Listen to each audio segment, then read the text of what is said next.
Good evening, everybody. This is day 3 of the 12 days of Christmas, and tonight we're going to make the block keeper. I'll just have a little slurp. Oh, that's lovely. It's always lovely when it's hot, but it's such a rare thing to get it while it's hot. Right, okay, so I'm glad you could join me for another evening. If you don't join me live, that doesn't matter, because all of these videos are going to be on YouTube. I have a playlist on YouTube called The 12 Days of Christmas 2025. So if you miss it on Facebook, you can go to YouTube, because as you know, the videos are only kept for 30 days on Facebook now. Well, hopefully you know that. Which is fine. This is how it has to be, and we can't. We're too small a fry to argue about it. But of course, we've always got YouTube, which is great. So we've got some people joining us already. We've got Sharon. Let me just go to the top of my list here. We've got Helen. We've got Sue. We've got Sophie. We've got Sharon. We've got Melba. And we've got Mairead. And we've got Abigail. Bonjour, Abigail. Bonjour. Comment allez-vous? I don't know what that means, but it sounds good. Let me just refresh my Facebook page. I hope you've all had a good day. I hope you've all remembered that it's actually Sunday. Yeah, it's that funny old time, isn't it, between Christmas and New Year, where you think, now, what day is it? Do I go to work today? No. Do I stay at home? Yes. Do I? Are the shops open? Can I go shopping? Yes, probably. Seeing as how it's only Christmas Day really that most of the shops are closed for. Some of the shops, our favourite place that we go and have breakfast and lunch, Le Hogue, that's been closed for 4 days. 4 very long days. We had to go to another garden centre for lunch yesterday. It wasn't the same. It was not the same as Le Hogue. But we were out. And actually we got caught out. And what I should have done... Well done, Viv. Well done. Viv's on time. In case somebody was watching and wondering on YouTube what on earth Viv has been doing. Yes, so I should have checked the website or Facebook or whatever and checked to see if Le Hogue was open. I didn't, because I assumed, oh, come on, they've had Christmas Day and Boxing Day off. They're bound to be back at work. No. And quite right, too. They're having 4 days off, which is unheard of. I don't think I've ever known them to have 4 days off, except when they've been refurbishing, which is always exciting, because then they've made something different to the restaurant and things like that. So we went, and the gates were shut, everybody. The gates were shut. And I thought, oh, dear. That's me scuppered. So let me just check my phone here. I should have had that on, but I didn't. Thank you very much, Nicola. Right, let's get rid of that because we don't need the phone at all. Yes, so we turned away. Turned away. How could they? Anyway, good evening to everybody that's watching. Thank you very much for watching. That's lovely. Let's do a few name checks here. We said a few already. Good evening to Carita, to Carol, to Cindy, to Marianne, to Judy, Helen, Maggie. Yes, I did actually. Oh, it's Margaret. Sorry, I thought it was our Maggie for a minute. So apologise, Margaret. Yes, I did have a very lovely Christmas. Very quiet, but that's fine. Hi, Dawn. Hello, Karen. I thought your blocks were beautiful today, Karen. Yes, I have to think what day it is as well. It's, it's not, because you have a routine, don't you? You know, we're creatures of habit, so we have a routine, and if that routine is compromised in any way, well, we're scuppered, aren't we? So let's have a look. Who else can I say hello to? Lots of people here. How wonderful. Yes. How many? We've got nearly 60 people. That's brilliant. I think we got up to about 80 on the first night, which is always lovely. Oh, there's Maggie. Hello, Maggie. Hello, Michaela. Hello, Alison. Are you back at work yet, Alison? I can't remember what the opening times of the Cosy Cabin is. Although, no, hold on. Sunday today, yeah. Monday tomorrow, and it's closed anyway on a Monday. Anyway, I'll catch up. I'm sure we're all the same, aren't we? Oh dear, oh dear. Right, that's lovely. Oh, Mary, you're in Glasgow. I'll get my teeth in a minute. Of course you are. Staying with your daughter, aren't you? And remember to like, subscribe, and feed Sophie chocolate. Oh, right. Okay. Why have we got to feed you chocolate, Sophie? and Angela as well. Hello, Angela, and welcome.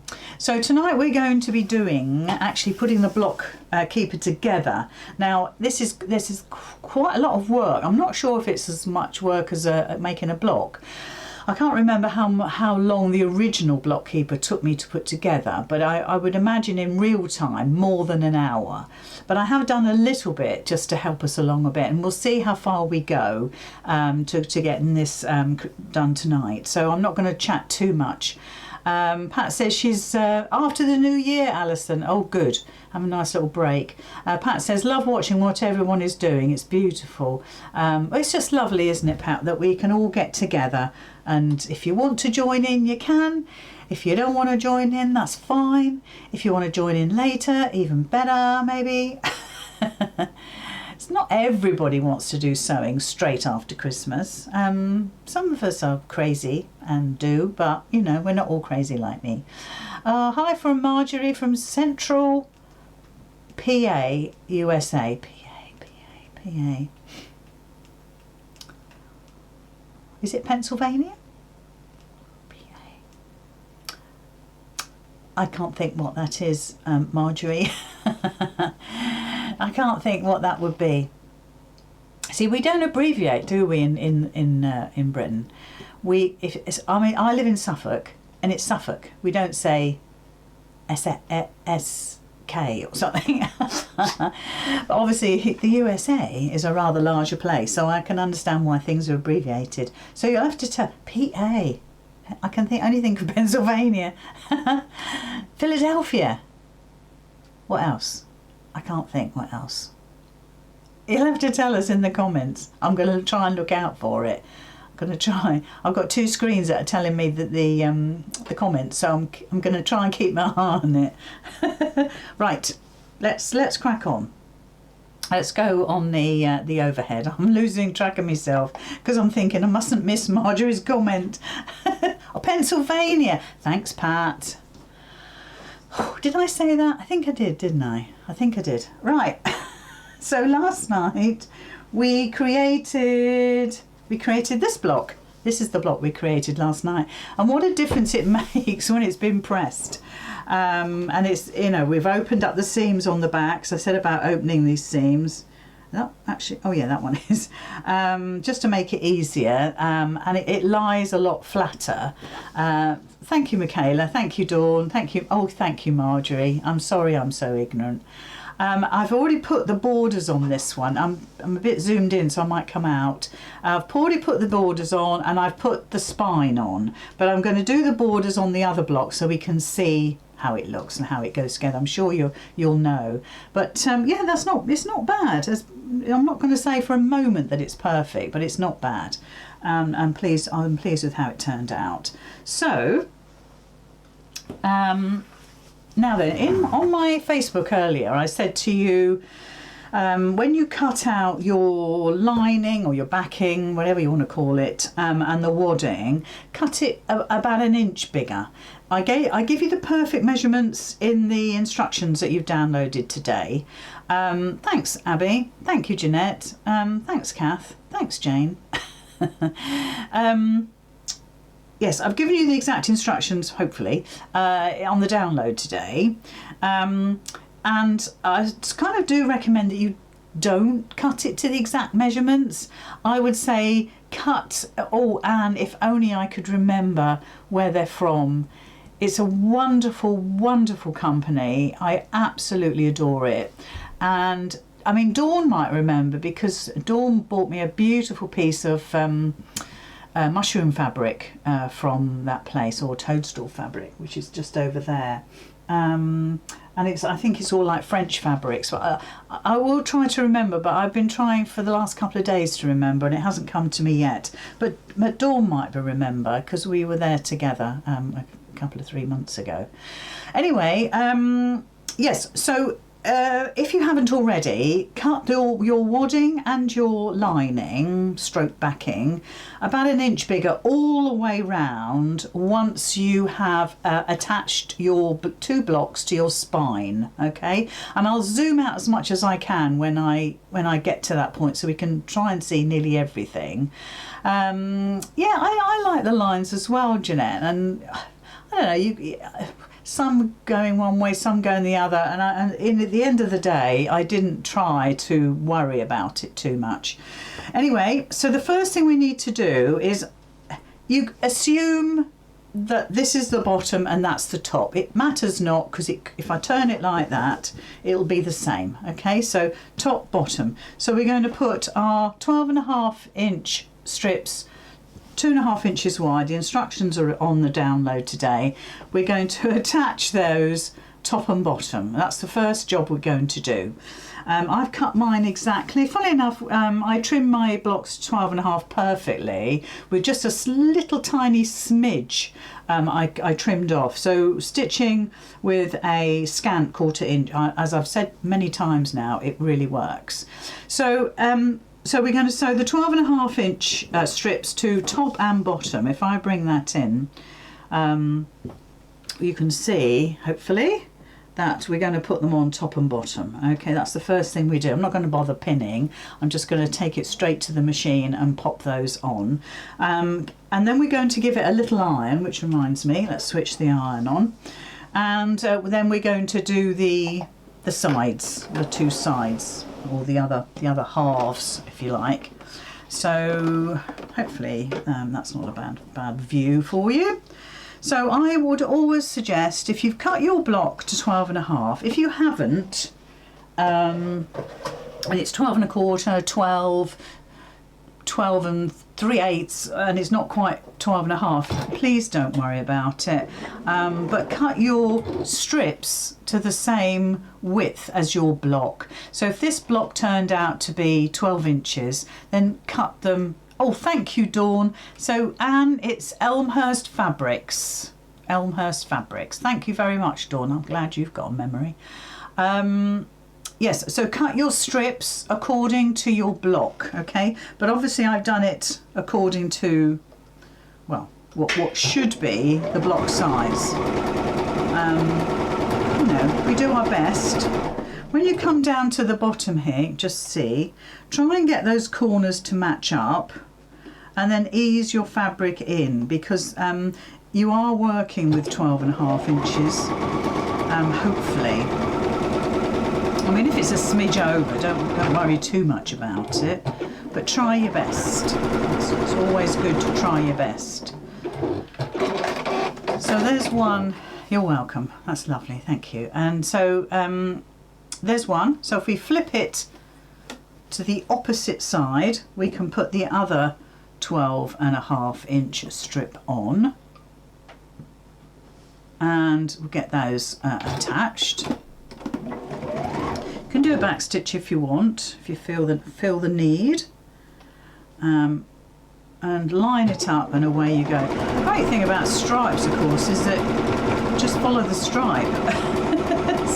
Sometimes it's quite nice to work with stripes. Sometimes they can be a little bit of a pain, but sometimes they're quite nice. Because it does give you a bit of a guideline if you need it. And I think they're online, Dawn. Anne, sorry. I think they're online, love. So you can have a look. They do the most exquisite fabrics. Really, truly, absolutely gorgeous. So just keep that there for the moment, because we're only going to be stitching the other sides in a minute. So set your seam and just push that back. And I will say push it back because it stops it from getting a fold. You don't want to fold, not particularly. So let's do the other side. And I would, you know, if you've got time, give them perhaps a steam. see how you get on. An iron is not too bad at this stage. A nice dry iron. So there's our tops and bottoms done. So if I hold that up, you can see. So now we're going to do the sides along here, and we've got the long strips for that. Okay, so if I offer those up, if I put them in the corners, there we go, you can see that those fit beautifully as well. So let's stitch those. I want to have a little slurp of my coffee actually. Let's do that. Check them after the live as they have really nice fabric. Oh, they really do. Ah, a bit of silence there. Yes, and as I say, I'm pretty sure they're for French fabrics, so they are slightly wider than our regular quilting cottons, but the quality is superb. If you buy from Higgs and Higgs, they have French fabrics too, and they have in the past. I'm not sure at the moment, but they've had quite quirky fabrics. You know, things that you wouldn't normally see. Well, I'm saying that maybe there are more companies out there that have quirky fabrics. I'm not sure, but they just stood out a mile when we went to the quilt show. Was it the quilt show? Yeah, I think it was. Right, so let's do the other side.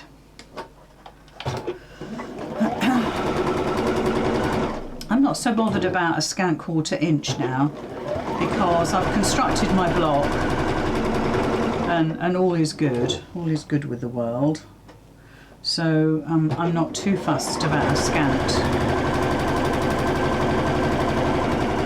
If it needs it, I would tell you for sure.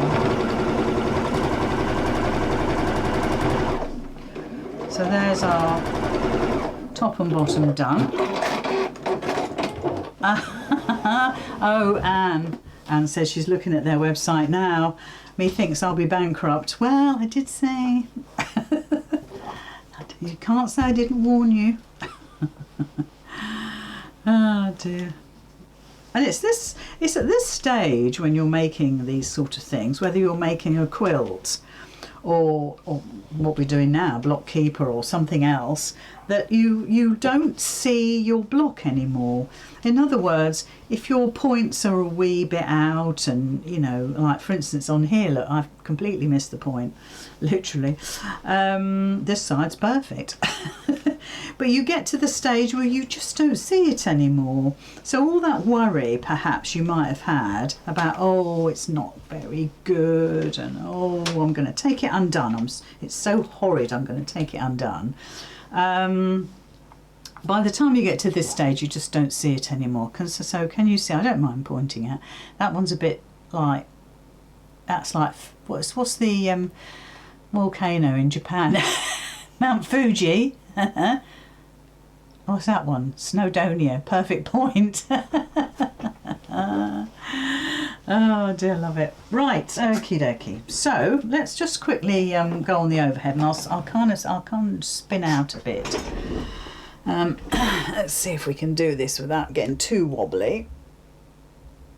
There we are, because we want to see as much as we can, apart from me under my table. Let's just move my machine out the way. Okay, so we've got our second block done, and we've got our first block. It matters not. Call it first, call it second, it matters not. And on this one, I've added the spine, which is the darker gingham. And all I've got to do now is join this one to the spine, okay? And then we've got our 2 blocks completed with the spine in the centre. So you can really go to town on mixing and matching your colours. When we look at the original one, if I bring it up here and open it up, hold on, let's get it tidy. So you look at, wow, doesn't it look bright in comparison? You can see that there's my spine, so it's really obvious that that's the spine. And then I've got my sort of blue tones here and my autumnal colours here. I think I love this more than that, but I'm going to, from tomorrow, I'm going to be using this fabric again to actually create the 9 blocks. So we'll see how they interact. But yeah, so my spine is a definite colour on there. So I'm just watching. I'm just looking at Anne's comments. If you're watching me, have a look at Anne's comments, because I think she's regretting looking at that website now. Okay, so as I say, this is my spine. This is the extra piece that I told you to cut in the instructions. So we're just going to stitch those together. So we've got one long piece. So we've got 2 blocks. 2 blocks with the borders all the way around, which we've just done, and then you've got the spine down the centre. So I am going to just pin that, and then just bring it down to the bottom, and we'll pin that, and then give it a little pull. And that all, I'm not stretching it. I can't stretch it because it's not been cut on the bias, but it's just getting the 2 layers to sit together nicely. There we go. And I'm just going to pop a pin in there just to help me. So now I'm going to just stitch from here down to here. Okay, I'm sorry you're seeing my tummy, and it's not as big as it used to be. You'll be very pleased to know. Okay, so we're going to stitch that on with a 1/4 inch seam allowance again. Don't worry about back tacking, because it's going to be in a seam, so it's going to be all encased perfectly fine. Just make sure that your fabrics are sitting nicely on top of each other. With me using the stripes and the ginghams and what have you, you could go crazy trying to match the lines of the gingham, the lines of the stripe. You know what? I really wouldn't worry about it. It'll drive you potty. So the short answer to all of that is don't use stripes and ginghams together, or at all. Unless you're making cafe curtains like me for Abigail. Oh, I need to cut that. There we go. Okay, so we now have these 2 pieces. Let's get you on the overhead again. I'm just going to see if I can move that camera slightly. I'm not sure if I can or I can't. I was going to try and get it more on my desk. Oh, that's a little bit better. Not much, but it's a little better. So now I've got all the pieces. So this is my block with the borders. Yeah? This is my block with the borders. This is my spine in the middle. Okay, so we're really happy with how that looks. So the next stage is to put the wadding on underneath. Okay, now obviously you can use your 505 at this point to put the wadding on the back. Have I got mine handy? I'm not sure where I've put it actually. Can't see it anywhere. That's strange. 505. Where would I have put you? Would I put you in my cupboard? The answer to that is no. That's strange. Well, we'll just have to go with it. I put my 505. So I've got 3 cans of it. Okay, it's not there. Right. So we're going to layer this up, but we're only going to put the wadding on underneath. Now, obviously, I haven't pressed this, so you might want to press this. Oh, in fact, let me do that. Just trying to think where I've put my 505. If anybody can see it, let me know. So those seams are going into the centre, as you can see. Just might as well do that so it's neat, because we're going to do a tiny little bit of quilting. And I think I showed you last night that all I've done is diagonal, if I show you here, across here, there and there. And if we look at the original one, there we go. You can see I've gone right from the outside corner all the way across, from there to there, there to there, there to there, and that's given me a very simple, it's just joining the layers together really. Right, okay, so that is pressed. So all I'm going to do is pop I'm still looking for my 505, thinking what on earth have I done with it? Not sure. Not sure. I've tucked it in a cupboard, I bet, somewhere. There's my lining, so I'm just going to use calico for my lining. And lay that over the top. Now I've got a bit of a mucky mark there, so if you can see that, I do apologise. And I've cut mine a little bit bigger all the way around, just to give me a little bit of leeway. And I'll just try to show you. There we go. And to be honest, this is only a small piece, so I think I'm going to be brave enough, so I just need to move it. Just need to move it there. I'm going to be brave enough just to go with it and do my best to quilt it without any spray. And I have got a quilting gun somewhere, and again I'm very naughty and I didn't get it out ready, but that's okay. To be honest, we're not doing that much quilting. So now we've got the layers done, and actually it's a bit like fuzzy felt. If you think about it, we're making a block keeper, and the pages of the block keeper are made from your wadding, and your blocks stick to that wadding, and they don't fall out of the block keeper. They kind of, it's like I say, it's a bit like fuzzy felt. So if the principles are the same with this, even it's a small piece, so I think I can sort of get away with it, but obviously you might want to use your 505 just to make sure.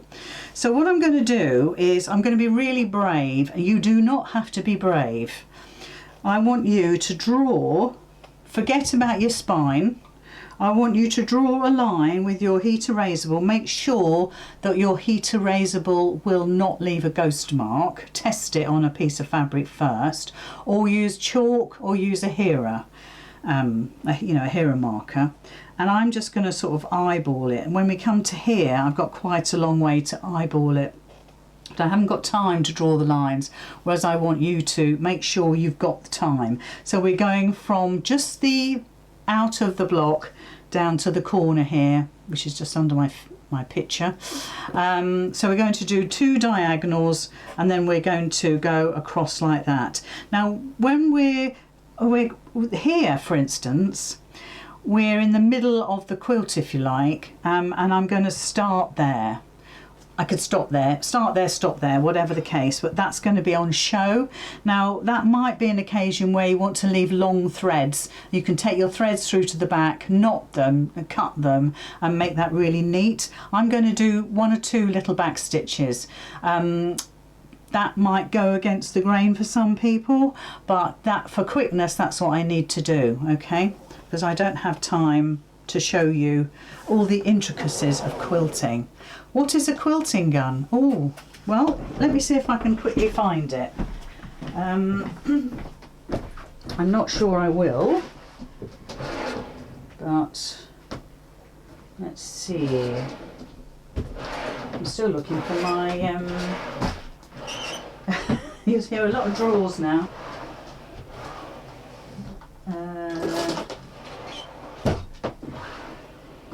I'm not going to find it. I'm not going to find it. I should have looked for this earlier. So I do apologise. Here, all the drawers opening. I've got a whole set of drawers here. And it's not here. That's a shame. Well, Google it. That's the easiest thing to do. Or go on to Amazon and type in quilting gun. Apologies for leaving my desk. And you'll see what it looks like. Mine is about 40 years old, I think. Right, so let's put you on the side camera, and I will start to quilt this together. Now then, I'm going to use a long stitch, so I'm going to whack my stitch length up to 3.4, and that'll make my stitching really quick.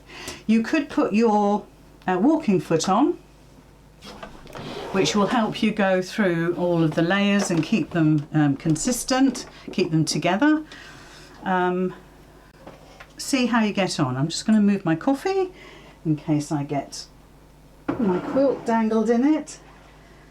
Still looking for my 505. Now, Abigail hasn't been in here, so so I'm just going to go diagonal, and I'm going to just eye this. But you will draw lines, or you'll use your hera marker. I'm using my regular thread, whereas you could use embroidery thread and make it really glittery. You could use a coloured thread. I mean, I'm using cream, so you could, in my instance, you could find a green that works. There we go. It's a little bit off centre, but I'm okay about that. So you could really have a really good play. You can see what the quilting looks like with a bigger stitch. It's actually really quite attractive. And I'm going to go from the centre again. I know this looks a little bit cockeyed, but it keeps the wadding in the right position. If I come from this other corner, the top right, it might move the wadding. Okay, so so just I'm going to just eyeball it. As I say, you're going to use your 505. You're going to if you've got a quilting gun, use that. You could use quilting pins. I've never got on with quilting pins, I must admit, but it's something perhaps you might enjoy using. I can't get on with them. I made a whole quilt once with quilting pins, and the wadding was completely screwed up inside. Right, so I've done my cross. I'm now going from the centre to the outside. So I'm just going to do a couple of little back stitches just to secure this. And then I'm just going to come straight across.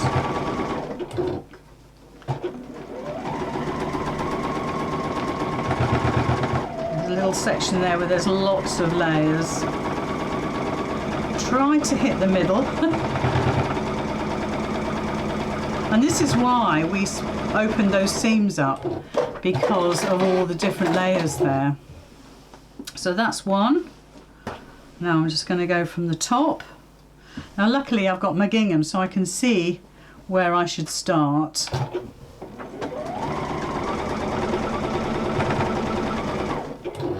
And then we're going to come all the way down. So again, over that little thick bit there, try to hit the middle, try to get a nice point. There we go. Oh, hi Sue. It's okay. You can always catch up later. So by doing that, you can see that we've made that lovely star in the centre of that, what was quite a plain piece of fabric. So now we're going to just repeat on the other side. And get this one done as well. And of course, with this second quilt block, your reference points for drawing are slightly different. So just keep your eye on the ball. If you've got a lovely long ruler, if you're marking it out with a heat erasable, fantastic, because you're going to hit all your points. If you're being brave like me, I don't recommend being brave like me, then you're going from one point to another. And like I say, it's sometimes it takes a bit of bravery to do that. So again, we're just going from that bottom left to top right. Get your machine set up. I'll pop the needle in as an anchor, and then I'm just eyeballing this. But as I say, you've got to have that confidence. For me, it's time management. I wouldn't normally do this. I would always draw my lines. So you're in danger of a pucker. And that looks like a pucker, but it's not. It just needs a press out.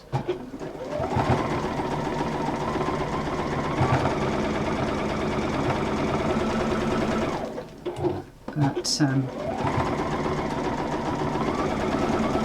you don't want to see me drawing lines and hi Leanna. You don't want to see me drawing lines and wasting your time. So again, we've got the centre to do, and this time my first reference point is here, so it's quite a long way off, but I can track with the, I'm lucky, I can track with the gingham, with the stripe, and then coming up to here, so I know to start there. So I'm doing 2 stitches, back 2, so hardly any to worry about, and then straight across. While that's there, I'm just going to smooth that out.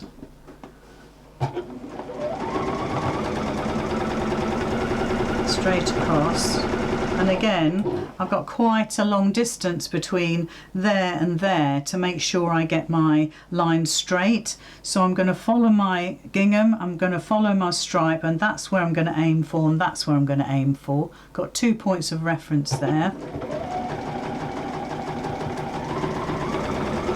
And then you just got to go for it. Like I said, when you make these things, when you're in the moment, you think, oh my gosh, that's awful, I'm never going to do that. You know, all of the reasons why you would want to avoid doing anything like this. Once you've made it, you don't see those things anymore. All you see is the overall finished look, which is always fabulous because you've made it. So you must never be worried at all about being brave, tackling things that you wouldn't normally tackle, because however it turns out, it's going to be beautiful. It really will be. Right, what's this? How do yours manage to stop with a needle in the fabric? Sally, I'm lucky that this machine, I can program that the needle always stays down, and then and the foot lifts. Okay, so I'm lucky that I've got that facility. So when you know, it's when you go to upgrade your machine, if you ever do, some of these things, a bit like when you buy a car. I'll only buy a car now if it's got heated seats. I know that sounds a bit brash, but it's true because it helps my bad back. And it's the same thing with buying a machine. Have a little list of things that you couldn't live without when buying a machine, and that's things like a needle threader and having the ability to have your needle down position. It can be quite a treat. It can be indeed. Right, so there we are. So ideally you're going to press it. So it's lovely now that we've got the star, if you like, in the centre of all of our blocks here, and that's this one here. Can't see it very well, but that's okay. All we've done is quilting. If we look at the back, which looks a bit grubby, I have to say, I think this has been around the block a few times, you can just about see my quilting there. So all we're going to do now is attach our ribbon, okay? So your Viking opal, I bet your Viking can. Oh, well, no, I'm going to say I bet it does. I don't know. But Vikings are very good, Sally. They really are.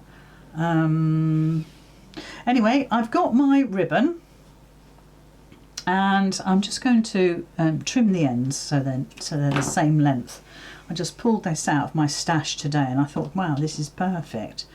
I'm just going to give that a point because I don't want it to unravel. Let's get rid of that.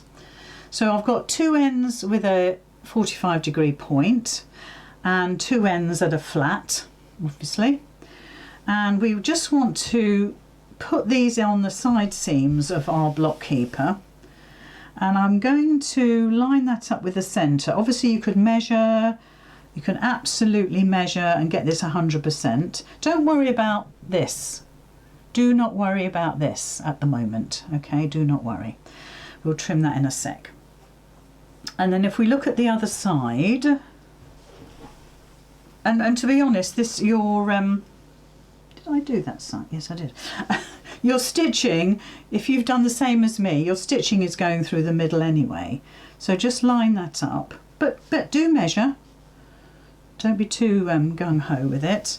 And all we're going to do now is we're really going to secure this. So I'm going to do running stitches. I'm going to do, going to take my stitch length down to 2.4, and I'm going to do a couple of rows of stitching inside the seam allowance of 1/4 inch, just to make sure that ribbon is really held fast. Okay, so it just gives the whole thing a bit more security, if you like.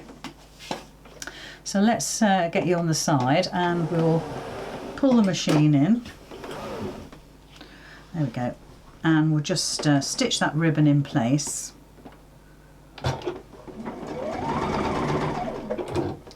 And I'm just going to use my back stitch a bit more, and again, and just for safety I'm going to go back again, and that really secures it. And then of course we've got the seam allowance to secure it again, so you can see that it's well and truly stitched down.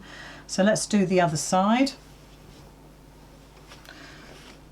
and stitch that one down. So we're going within that 1/4 inch seam allowance, so you don't see all this stitching. Let's try and get that level, straight I mean. There we go.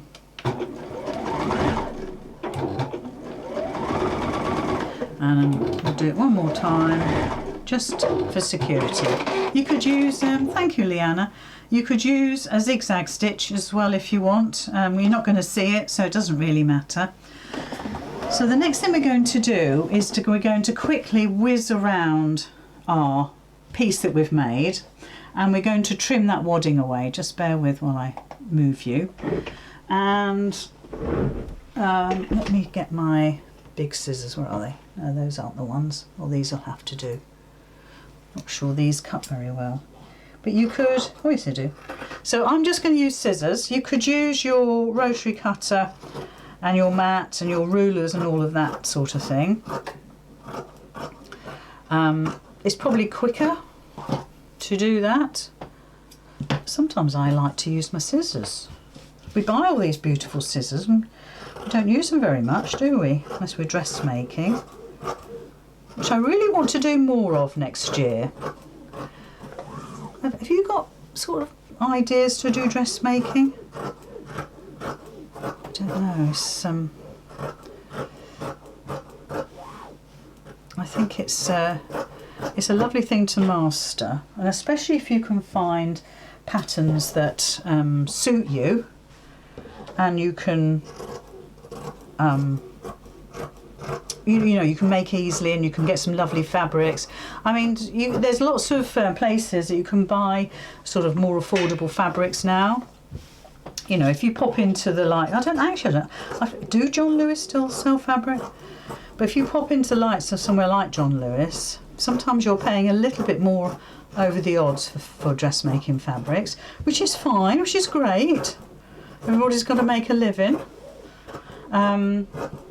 But you can hunt around and you can get affordable dressmaking fabrics. Right, so there is our block keeper, if you like. Yeah, we should do another one, shouldn't we, Mandy? Now you've got to keep an eye on these ribbons. They want to be kept inside all of this.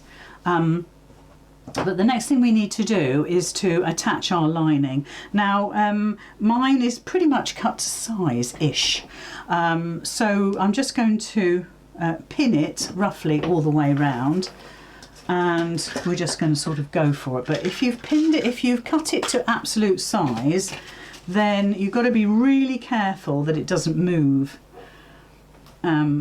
So it's worth, as I said in my post earlier, it's really worth cutting it an inch bigger all the way around. And even though it's curled a bit there, I've got to just watch that. And what I'll do is I'll stitch from the wadding side, which is my quilt keeper, my block keeper. So it's just a little bit bigger, but I will stitch from this side because this is as accurate as it can be. So I'm just going to move along my piece. It's quite a sort of big piece now. And I think you would benefit from a walking foot now. It would take me too long to put mine on because of the layers. You just really don't want it to move, because these things do. As I say, keep an eye on those ribbons or ties or whatever you've used. I used some bias binding stitched into a lovely almost, well, it's quite like, it's like almost like a little strap because it's so strong. It's lovely for my original one. So again, this one's just a tiny bit long, but that's okay. It's better to have it long. You can use clips if you want. If you've got the benefit of time, use clips. I know I've got my pins on the wrong side. I'm going to stitch on the other side, but that's okay. So that's fairly well pinned. I'm fairly happy with that. As long as it doesn't move too much, we'll be okay. And I'm just going to flip that over and see where it's just a wee bit long. I'm just going to trim that away a bit. Stand up for that. Find the pin. Not too fussed about it. Like I say, you could use some really lovely fabrics on your lining. You don't have to use calico like me. Looks a bit chunky there, doesn't it? It's because I've got the pin. There's no point neatening it up. Okay, so we're going to stitch this all the way around, and we're going to leave a turning gap of about 5 inches. And you want the turning gap on one of the blocks. So you don't want it on the side. So these are the sides. This is the side here. You don't want the turning gap on that side. Okay. What you want is to have the turning gap not on the spine, so sort of in the middle of the block here. And if you want to, you could put a couple of pins in or mark it with a pen so you know that's where your turning gap is, all right? Because that's the easiest place to turn through and then stitch up. So let's just move you, if I can, and pop you on the side camera. Is anybody sewing along tonight? I know I'm going fairly pacey, but I wondered if anybody was sewing along. I'm going to pop that on to a 1/4 inch. So again, if you've got a machine that's fairly modern now, you can have a machine that has a 1/4 inch. You move the needle. Having said that, if you use the zigzag width, you can move your needle across and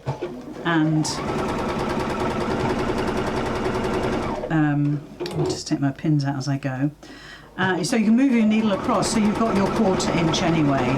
It's quite handy to do that. So as I say, walking foot is ideal now, because you really don't want things to move too much,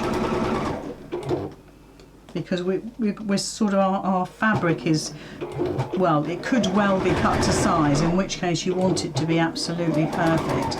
And you'll see that I'm guiding mine, whereas with a walking foot you wouldn't need to guide it.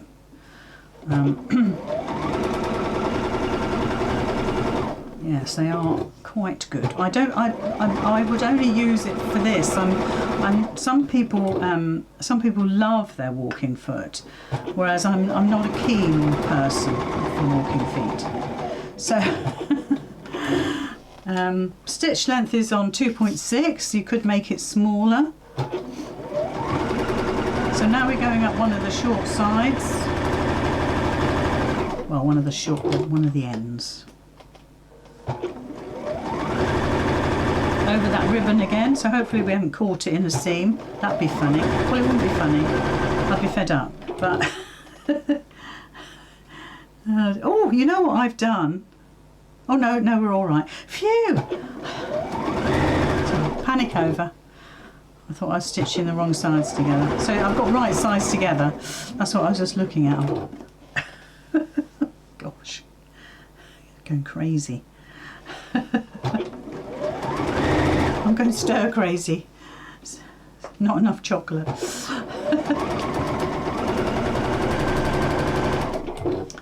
So you'll see me easing this. First of all, now a couple of reasons. A, because I didn't have my 505 spray, so my wadding was put on, not loose, but carefree, in a carefree fashion. And that hasn't helped, obviously, because it's still loose, if you like, as I'm stitching it, except where I've quilted. But also, because I'm not using a walking foot, it will move my top fabric along faster than my bottom fabric. Sorry, slower than my bottom fabric. So I'm just giving it a little helping hand. But you know your machine, you know what it's capable of, whether you need to help it or whether it's perfectly capable. See, my other Juki machine, it has a built-in walking foot, which is quite handy, and it's not so clumsy looking, it's not so heavy, so yeah, it's quite a pleasure to use that one. I must get it out. I must get it out. Right, so we're just coming down the other side, and we're nearly gone all the way around, so we're not doing too badly actually. Got about 10 minutes left, so probably just enough time to show you how to put the sleeves in. At least we can do one anyway. So coming back to that bottom, so don't forget your turning gap. So that's where I started, so I'm just going to finish about here. Nice little back stitch, because you're going to put it under pressure when you turn through. Yes, Maggie, I have, look, it's here. But yes, use a couple of pins, do double pinning, because that works a treat. And when I say double pinning, what I mean is you would put 2 pins here and 2 pins there. Start there, finish there. Double pins, in my world, that's what it means. Okay, so now you can trim off your corners. Don't go too far in, it's just not necessary. We're not constructing a bag or anything, you know, that needs really sharp corners. It's just taking away some of the excess. Okay, so that is the block keeper made. So let's turn it through. Make sure you get your hands in the right bit. I always find my furthest away corner and pull that out. And ease it all out, and you'll want to press all this again. In fact, press it anyway, because you've just made a seam. There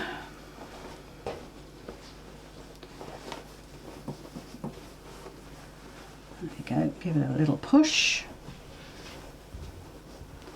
Got bits all over my desk. Let's get rid of them. It's annoying, isn't it? I always, when I watch somebody demonstrating, if there's a little bit on their table, I think, oh, that's so annoying. But they, you know, they're so busy they can't see it. But I can see it, and I think, oh, I'd like to just pick that up. Right, so I'm going to use a blunt end to poke out my corners. Okay. So find your turning gap again, wherever it is. Here it is. And I will glue my turning gap together, and I'll do that tomorrow. So just push that, and because we're using a blunt one, we're not going to get an absolutely perfect corner. It's going to be a corner, lovely corner, but just a little bit more gentle. And if you wanted to, you could top stitch all the way around and make it look pretty. That's up to you if you think that's something that you'd like to do. So I'm getting all my 4 corners out, and really this would benefit from a press now, but we'll crack on. we'll give it a sort of smooth out. That's as much as I can do. Smooth it out. Hot hands. And there we go. That's lovely. Beautiful.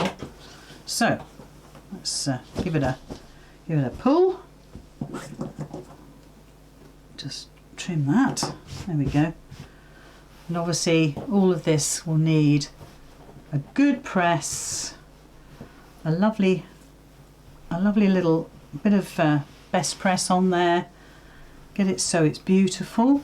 Yeah, so you need to do that now, and so we can so you can move on to the next stage, which is putting a sleeve in, a leaf. What would you call it? Anyway, it does need a press anyway, because we haven't pressed it since we've done our quilting. Just give it a little tug. Okay, so just get rid of that thread there. Right, so let me put pins down my seam lines of my spine. Can you see what I'm doing? I'm tracking my seam. So try and get your pins straight, and pop in 6. So 2 at the top, 2 at the middle, 2 at the bottom. And this will help you. You can put more in. This will help you line up your sleeves. Okay, I'm calling them sleeves. What else would you call it? Ideally, you want that to be pressed, but I'm going against the clock, as you know. Okay, so we're actually going to be stitching on this side, and I do recommend that you get a ruler. I'll use my smaller ruler, and a pen. Now, or chalk. For goodness sake, don't mark your work with a friction if it's not going to come off. Batik is notorious for ghost lines, so be careful. So we want one in the middle. So we don't forget, we're stitching from this side. Okay, so this should be 2 inches. This width of that should be 2 inches. So if I was to put my inch line on the seam, we should be right in the center. Now I'm only going to put 3 pages in, yeah, double pages. I'll show you in a sec. So this is going to be my stitch line, and because the pieces that I've asked you to cut are not as wide as this, you'll probably, hello Millie, you'll probably start here and you'll probably finish about there. That's ideally where you're going to stop and start. And then you're going to put another line in. So we're looking at 1/2 inch. So we want another line inch in here. As I say, I'm only doing 3, so you might want to add more. And then I'm lining the middle line up with the 1/2 inch mark, and we're just going to draw that in, because we see the spine. We want the spine to be as nice as we can get it. It doesn't really matter about the inside so much. Let me show you my original. Let me show you. So you can see that those are my stitch lines. It's a little bit less. I've measured mine differently on this, but 1 inch and 1/2 inch will give you the 3 lines down the spine. I've done mine in gold thread, and it looks very nice. That's what you're going to see. You're not going to see it inside, so that's more important than anything. Okay, so we're going to get one of our sheets, and we're going to have it folded in half. Okay, so that is half. There's the fold. Okay, and we're going to attach that on the inside, obviously, of our block keeper. So we flip this over. Oh, let's just, that pin just came out. What a naughty pin. Let's pop that pin back in. I want to make sure they've, oh there it is. I want to make sure they've all gone through. That one hasn't. Okay. So don't forget, as I say, we are stitching from this side. So flip that over and you will see now our pins going down here, okay? So again, if you want to, you can draw in your seam lines just as a guide, because we're not stitching this side, don't forget. Okay, so you can draw those in, so you've got an eyeball of where they want to be. What time have we got? Right, we've got 5 minutes. And then I'm just going to do the one in the centre. So again, just draw your centre line in, you can just about see that. And then get your piece and offer the fold up to that centre line. Okay, so the fold is now following that centre line of my spine. So those are my seams, you know that's where the pins are. Okay, so my fold is right in the centre, and this is where you can decide if you're going to add more pages, because I found putting that next one in very easy to do. If I was going to put 2 more in there, it starts getting a little bit well, not difficult, but awkward, I suppose, with the amount of fabric. So once we've done that, I want you to open that up. Gosh, this is filthy. Can you see that? I thought I'd cut all that out. Never mind. And what I want you to do is pop a pin in at the top. Remember, you've got those pins there, and I want you to pop a pin in the bottom. Okay. Gosh, I think Millie's been lying on this. So now you've got your wadding secure, you can flip this over. Okay, do not forget you've got a pin there. You're not stitching over that pin. Get your needle into your work and take that pin out. It could be a little bit lower, to be perfectly honest. Or you could transfer it to the front. Look, let's just do it. So transfer that pin to the front, and again at the bottom. Now you might find that once you've stitched and you fold your pages back, they need a little trim because they've moved or they don't fit the book properly or whatever. That's fine. Just get your big scissors out and give them a lovely trim. So we'll stitch this one in. And we're going to use a longer stitch again. Sorry, let me just get you on the side camera. There we go. So I'm going to whack my stitch up to, well, let's go for a 3. That'll be good. And I'm stitching on the right side. Let's put that back to the middle. And I'm going to start. Find where your wadding stops. So look at your wadding and find out where it stops. Either go a little bit before it, or certainly start where your wadding is. And then we need a couple of back stitches. Take your pin out. And we're sewing blind, basically. And just take it all the way down. I'm going to say your walking foot again is ideal.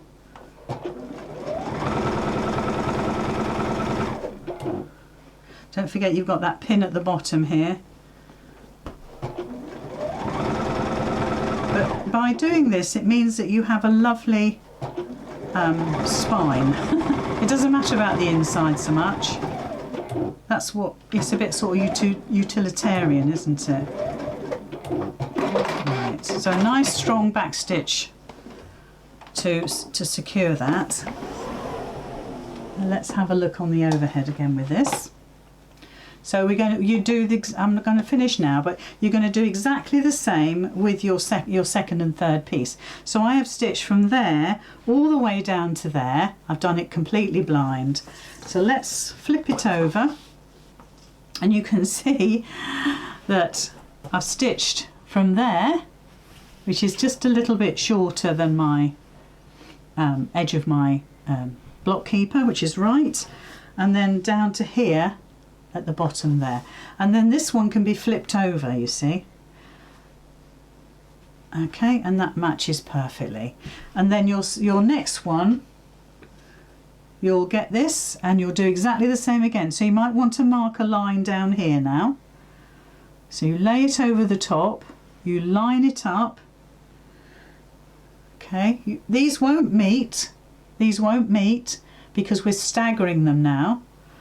Do the same again, open it up, keep it still, pin it, turn it to the front, pin it, transfer those pins.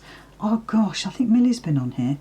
And then and then you stitch down here, and that's all it is. And then you can add the other one here, and if you're feeling really brave, add a couple more if you want to, if you think you're going to need them.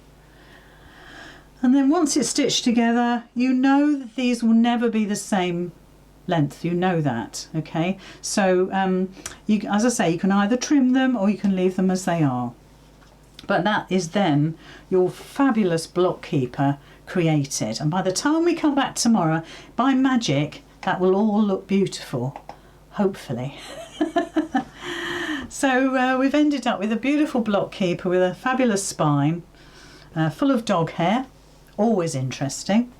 You've got the ribbons on the side, really lovely and secure. Give it a good press, please. Don't do what I've done. I can't cut and edit and show you something that's pressed when I'm live. But it will look beautiful tomorrow.